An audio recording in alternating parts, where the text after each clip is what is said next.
Hi everyone, it's Rich Warner from wealthmaxbuilder.com. Just want to let you know I've got a book coming out. It's called Essentials of Investing. It's a great read. I hope you pick up a copy. I've got volume 1 available for free. That's chapters 1 through 3 of the book, where I talk about the Wealth Max Builder portfolio, which is an incredible asset allocation that seeks to optimize reward to risk. Very comparable to some of the best passive investment allocations out there.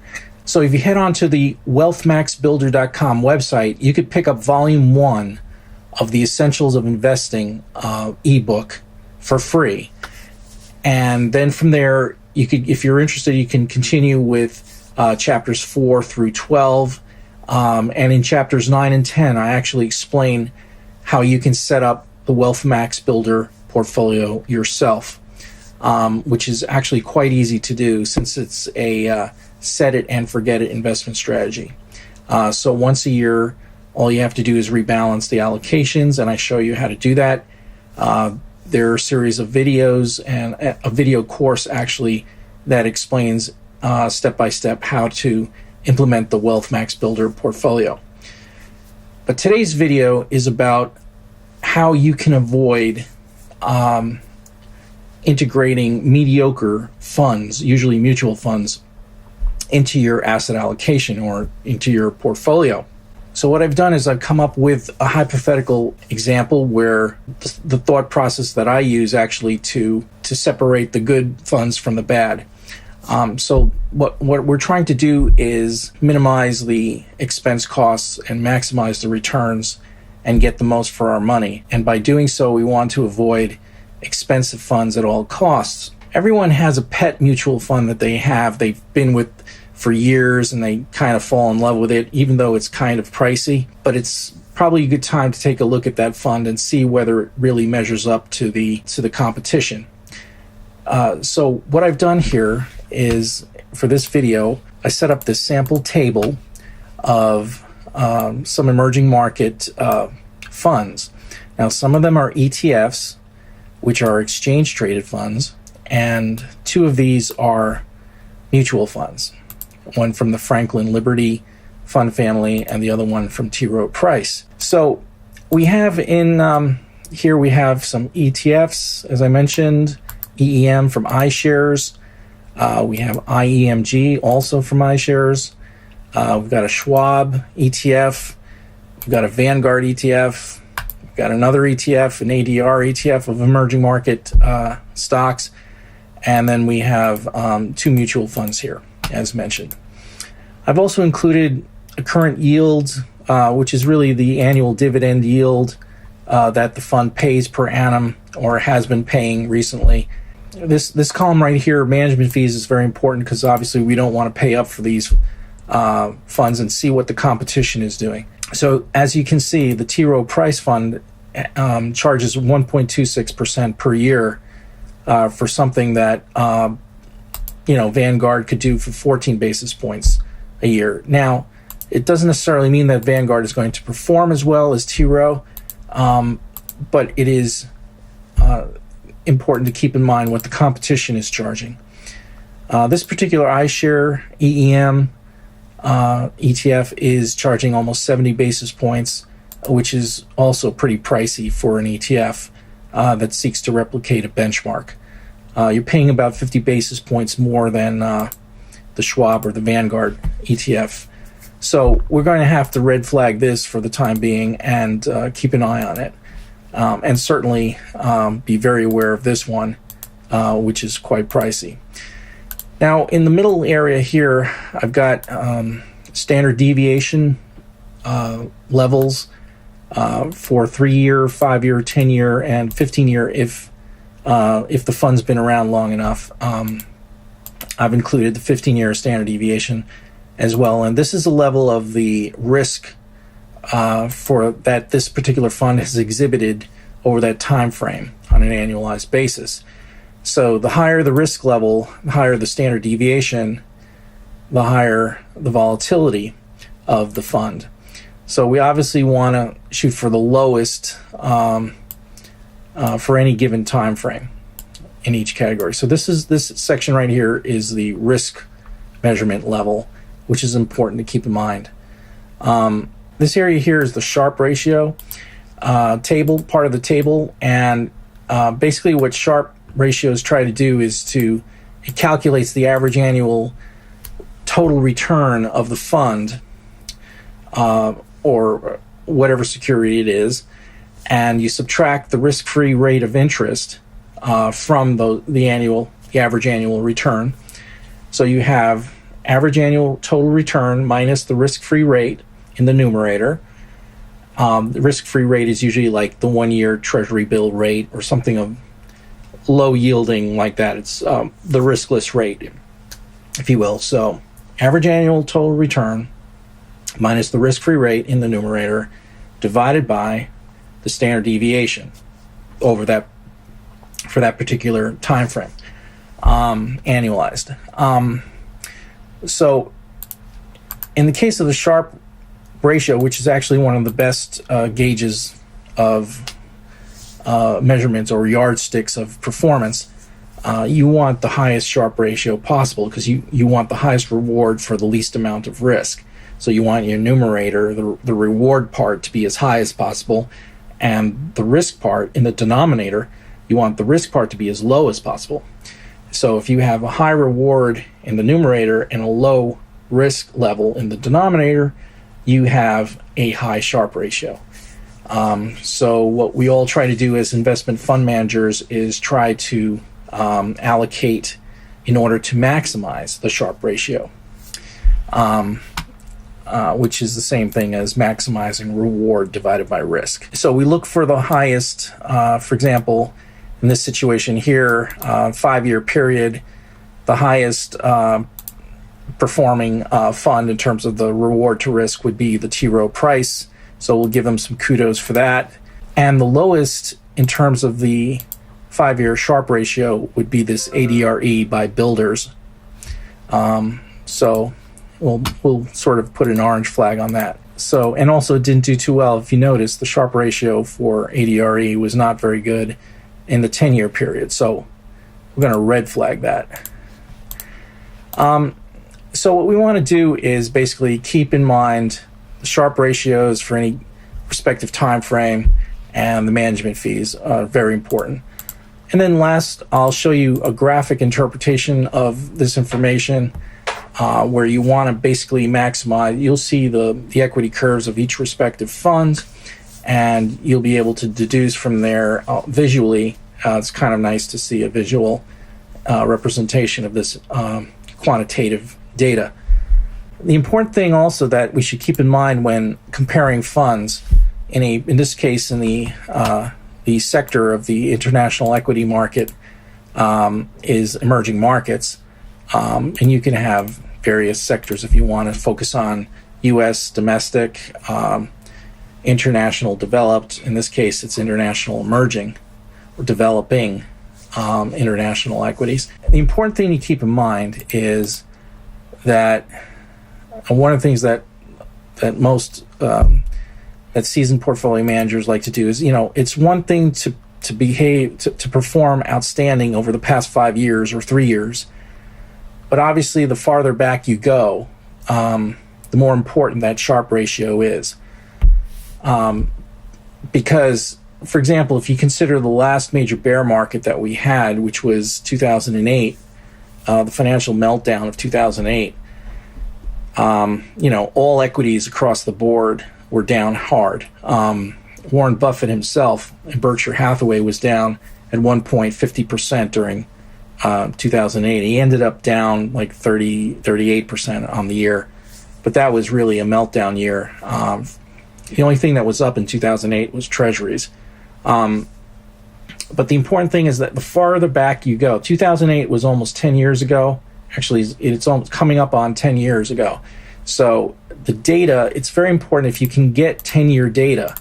That's important because it'll show you how the fund held up during bad times. So you don't want to necessarily take a look at the Sharpe ratio during the golden years because that really isn't going to give you an accurate representation of how well the fund holds up during the bad times. So I always like to go as far back as possible. If you can get your Sharpe Ratio data, that will be important. Now, the other thing to keep in mind, though, is that if you go back too far, that's not necessarily a good thing either, because if you go back too far, how can you assume that the same people are managing the fund today that were managing it 10, 15, 20 years ago?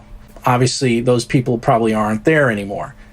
So who's carrying on the legacy of this fund? Who's running it now is a very important question to ask. So you have to sort of keep those two things in mind. You want to go back as far as possible to include good markets and bad markets, to get all different types of markets in there as possible.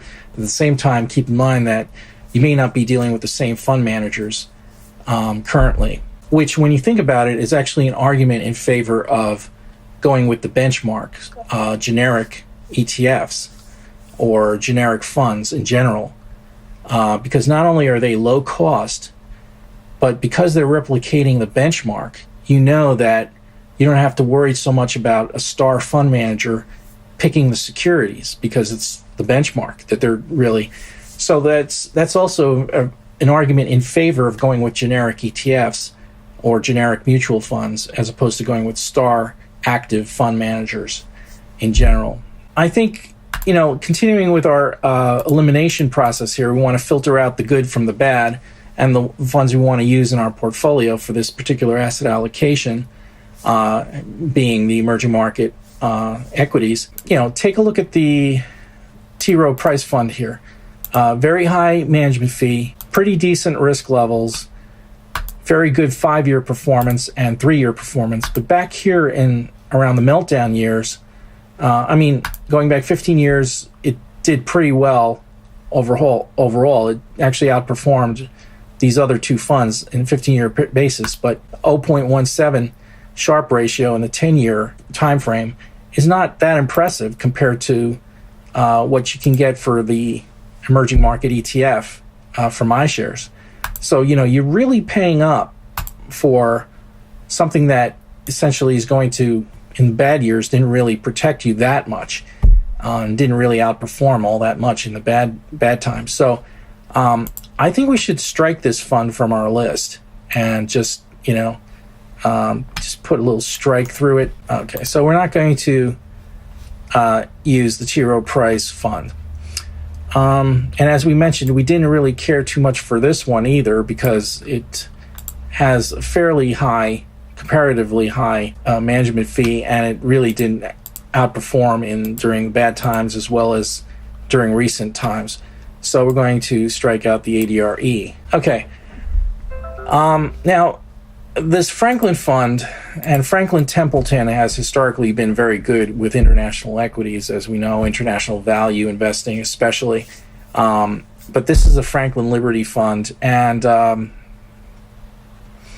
problem with it is not so much, it does have a very high management fee of 55 basis points. That's not cheap. But what is the problem with this fund? If you just eyeball it, you're probably right if you said that there isn't enough data available for this fund. It's a new fund, fairly speaking, which is completely right. I would not consider this fund, not only because it's fairly expensive to begin with, but there just isn't any data here from 3 years on. It's a young fund, and so we have to therefore strike it out as well.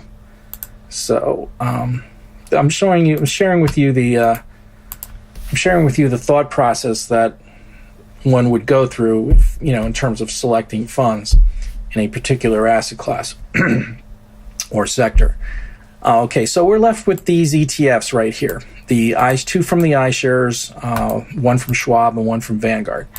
And by the way, when it comes to ETFs, Schwab and Vanguard are usually at the forefront at iShares, but Schwab and Vanguard have the lowest management fees for most asset classes. If you're looking for very cheap generics, look at Schwab and Vanguard and really comb the universe that they offer. So Schwab has the one source funds, that are commission-free as well.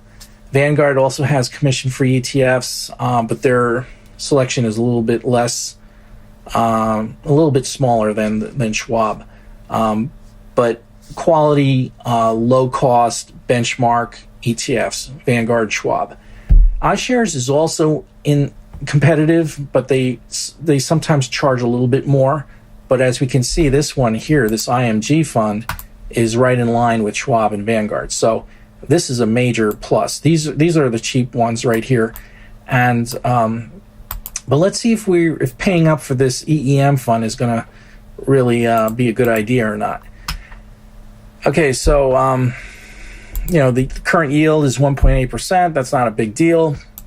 It's a little bit lower, but it's not the end-all be-all. Take a look at the risk levels. Pretty comparable, pretty much in line in terms of the risk levels. How about the performance? This is done pretty well over the past 3 years. Over the past 5 years, not as well. And about average here. So, I'm willing to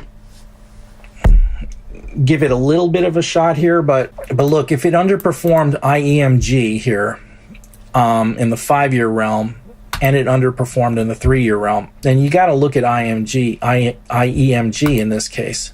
So I'm going to give IEMG a thumbs up because for 14 basis points, it's outperformed over the past 5 years. Okay, it hasn't been around during the Meltdown years, but it's been outperforming its older brother, so to speak. So I'm gonna go with this over this, and I'm gonna just strike this out for now. So we're left with IAMG, Schwab, and Vanguard. So they're all about the same in terms of cost. That's we can't really distinguish between these three on cost. They're very cost competitive. In terms of the risk level, fairly similar, I would say, as well. So we have to really look at the reward to risk ratio here, the Sharpe ratio. I would have to say that the Vanguard ones are kind of faltering here compared to the other two. So we're left with these two here, and my final two picks for this case study would be to go with the iShares Core Emerging Markets Fund, IEMG, and the Schwab generic ticker symbol SCHE. Now, let me show you the visual representation of what I was referring to. This is kind of an interesting process here. I always double check that. Oh, by the way, all the data that I use to get this information from comes from Morningstar, which I highly recommend as a source of when you're doing this sort of study and research on your own. So here we have Morningstar. Let me make it a little bigger for you so you see. Okay, so it's Morningstar.com, and we started out with EEM, and this is the granddaddy emerging market fund. It's been around for a long time. Let me just type it in again. So what you want to do is in the ticker box, type in the signal, go to quote, the ticker symbol, go to quote, and on the quote page of the fund, which you see these little sub-menus here, that would be this tab right here. Under the quote page, you'll see expenses, and that's where the 69 basis points comes from here that I used in this table. And as far as the risk, the reward to risk data, that comes from ratings and risk. You scroll down to where it says volatility measures, and there you have 3, 5, 10, and 15 year, whenever available, you'll have the standard deviation and the Sharpe ratio here of 16. So 22 for the 10-year period, 22.5% standard deviation or volatility, and 0.16 Sharpe ratio, and we'll put that in here, 21.54 and 0.16. So that's where the data is coming from. And you can key in the same, for each ticker, like IEMG, etc. Just type in the fund. But I want to show you the chart representation of the performance. So when you click on the chart, tab, you get this chart here in the middle of the screen, and it shows you the price cumulative performance of the price of the fund versus the NAV of the fund. And I usually just X out NAV because it's not really relevant. We're not doing any sort of extreme value picking here, like some closed-end funds or CEFs have some extreme premiums and discounts to NAV. That's not going on with these. Most of these ETFs, for the ones that I, you should be aware of, this is the largest ones in each respective asset class. They generally trade very much in line with the NAVs because there's always some like arbitrage going on by the fund managers and the prime marketers of these funds to keep the price in line with the NAV. So the next thing I like to click on is this maximum visualization, so it goes back as far as possible. As you can see, this particular fund goes back to 2003, which is pretty far back for emerging markets, actually. And if we typed in some of the others, like the T. Rowe Price, for example, that's PRMSX. You could type that in as a comparison. And as you can see, the T. Rowe Price fund only recently has started to outperform EEM, but all along it's probably been charging 1.26%. So historically, you weren't really getting your money's worth only until the past few years. If we type in some of the others, IEMG, Schwab, and VW, we won't necessarily have to key in these because we basically outrule them. But let's type in these here, the IEMG, SCHE, and VWO. As you can see, this particular fund, the IEMG is in green, has only started about 2012, the end of 2012. So we're going to have to squeeze up this the horizontal axis to get it to sort of compare the starting point. And I'll show you how to do that in a sec. And then the other two funds were SCHE and VWO. SCHE, okay, goes a little farther back, starts somewhere in early 2009. And then VWO.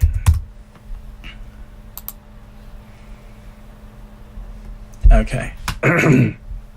So VWO, which is the Vanguard emerging markets, started way back here in 2004, at the end of 2004. One of the things that you should notice here is this 2008 meltdown. This is when Buffett lost somewhere like $40 billion of his own money. He was down 50% at one point. So this is even the master sage of Omaha here, the stock picker, with this huge drawdown. Everything in equity land got hammered. 2008. There was nowhere to run. No matter what kind of equity strategy you had, it basically was a nightmare for most people. But as you can see, it eventually did come back, and we still haven't taken out the top here from 2007 in emerging markets, but certainly in U.S. equities we have. So that will raise another question as to how you allocate your funds across these assets. But we're just dealing in this case with the emerging markets asset allocation part of the story. So let's slide this up here. I want to start up to where, right there about. So when IEMG starts, which is about, as you can see, they basically perform in line with one another, but some are better than others. Let me squeeze this up a little bit more. Okay, so as you can see, they've all pretty much performed the same. The EEM, IEMG, SCHE, and the Vanguard. We said that EEM was more expensive than these three. And in terms of the 5-year Sharpe, Vanguard slightly underperformed the other two. So I would say Vanguard is honorable mention here, but in the end, we're going to go with these because they did fairly well in terms of the reward to risk performance. So we end up with IEMG and SCHE. But this is a nice visual way to see what is meant by reward to risk. So what you'll generally find is a higher Sharpe ratio, you'll find a steadier equity, positively sloped equity curve, cumulative performance. Whereas with a very low Sharpe ratio or even negative Sharpe ratio, you'll have, if it's negative, it's negatively sloped. But with a low Sharpe ratio, you would have a very volatile type of roller coaster ride, swinging around the place like crazy. So, of course, we have to take correlations into account across asset classes, and that's something that is discussed in my book. And they have to be funds that are fairly competitive in terms of the cost. We don't want high management fees. So basically that's it for this particular video. Just wanted to share with you the thought process of what I usually go through when trying to filter out mediocre funds from really good solid performing benchmark funds. Benchmark indices, generic funds, I tend to favor. It's more important to get the asset allocation right more than anything else, but this is an important step to take. And I just wanted to remind you again, if you like this video, please share it, give me a thumbs up. It really helps spread the word. And take a look at the Essentials of Investing book that I just wrote. It's available again at wealthmaxbuilder.com. Thank you very much. Have a great day.